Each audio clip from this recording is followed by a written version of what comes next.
To address your questions and concerns regarding sex offenders in the Quincy area, police hosted a town hall meeting tonight. And WGEM Shakayla McCamick is back from that meeting and she joins us now. So Shakayla, how many sex offenders are in our area and why does QPD want us to know?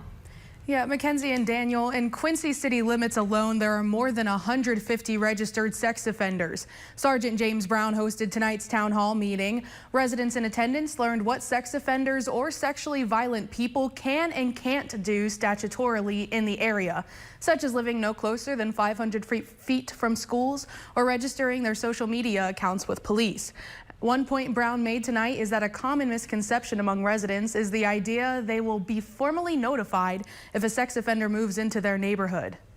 Some states require offenders to even pay for it, to put like ads in the paper, go around knocking on doors, putting something on your house. Since Illinois posts the majority of sex offenders on its website and it's all available for public access, we don't require Illinois doesn't require any notification on the part of the sex offender.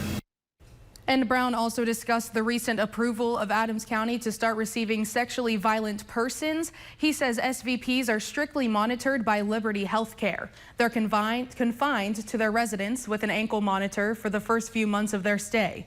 Brown says currently there's one registered person with this program living in Quincy. Mackenzie? All right, thank you, Shakayla. And Brown says sex offender registration information can change often. He says there can be delays in getting systems updated, so always speak with local cops for the most up-to-date information, and you will find links to look up where registered offenders are in relation to you on our website, WGEM.com.